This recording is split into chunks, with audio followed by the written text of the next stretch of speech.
Hi, my name is Robert. This video is designed to give you step-by-step detailed instructions on completing the task at hand.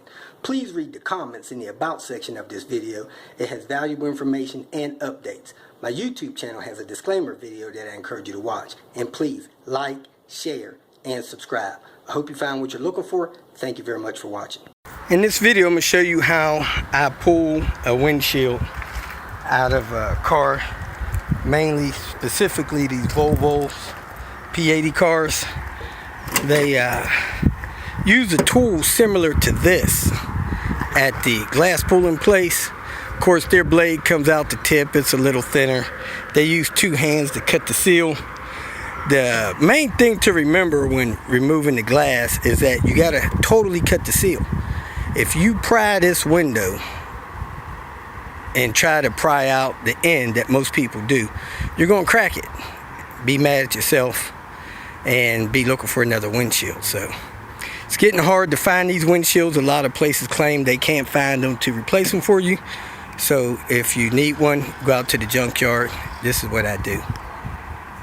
First thing I do is remove this trim. If it's in good condition like this one, I normally don't damage it, but you pull up on the trim, get it broken loose. You can do it with two hands or put a screwdriver over there, find the clips, and just unclip it up and over the windshield and roof.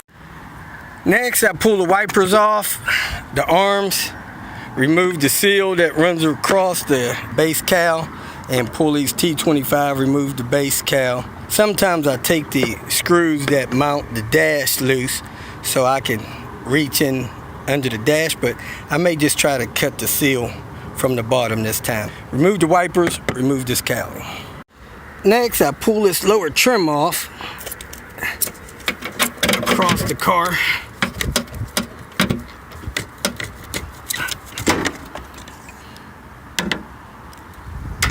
And then I knock all these off along the windshield because I don't want them in the way of my cutting tool. After that, I pull the trim from across the top. On the 850s, that thing is two-piece. It's got a rubber piece that snaps in. On the V and S70s, it's one piece, glues in that channel. So I went ahead and pulled that off. Next, I come in the inside. I remove the A-pillars. Somebody's already done that to this vehicle. I leave the roof liner. I don't mess with that. Now we're ready to start cutting this thing loose. However, this motor is in the way a little bit, so I'm gonna get a 10 millimeter and pull those, and I'm gonna loosen the 4 screws across the dash mount, and then I should be able to cut under here some. I can't even reach it, the seal under here with my finger. I got a little bit of it, so the tool may reach under there and get it. So let me go ahead and move that wiper transmission and take those bolt loose from the dash. Help me get my tool in the dash. Now I take the tool that I made, I get as low as I can on that seal, and I pull the tool up with two hands to cut the seal. I do the same thing across the bottom. I might have to bend the tool a little bit across the other side, and then from inside the car across that way. So the screws are normally against the windshield when I pull that thing over, not to scratch and damage the windshield. Just be careful. And then once you got most of the seal cut out, you use the cable method, like a wire, either a windshield removal tool or some throttle body cable wire unthreaded to get the rest of it out. So let me get started.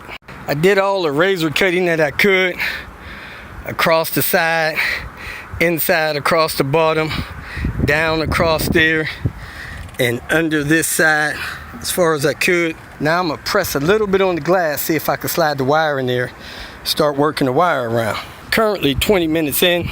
See if I can lift the glass up just a little bit from this side. As you can see, it comes up where I can see daylight through it. You may be able to see that.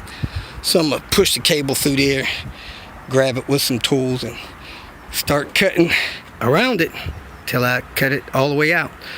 Don't push the glass up higher than 1 inch on any side or corner while you're cutting it. I lifted the front of the windshield up about a foot or 8 inches or so. We had 3-4 inches left on the bottom, cracked the bottom corner. So take your time, don't try to pry it out. Running the cable alone is kind of tricky because of the length of it. You got 1.5 feet on one side, 1.5 feet on the other side. You got 3 feet and you're sawing across. So if I was on the other side, I pushed it as far as I can. When my handle got halfway across, I come on this side, then I was able to pull it over. So you see my handle there and my screwdriver there.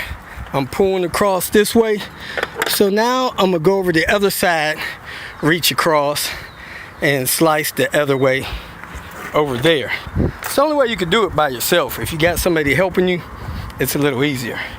So I'm gonna stand on the doorpost, reach for that, pull that over, and slice it on across this way. So I hooked the screwdriver right there. I'm gonna walk in here, grab this, move this garbage out of the way, and pull this thing across. Most of this should already be cut. So now that it's this far, I should be able to grab it with both hands by standing out here. I am all the way around. Let me check the time. Let me show you that I'm out. I'm out. Let me go ahead and set it down where it won't get broke. And that's it. Totally out, 45 minutes, recording time included. So let me get it back to check out and make sure I'm careful not to break it. If you feel that this information was useful, please like it and share it with your social media friends. You can subscribe to my channel so that you will get notifications of future videos that I post. You can follow me on Twitter, and if you need to contact me directly, please visit my website.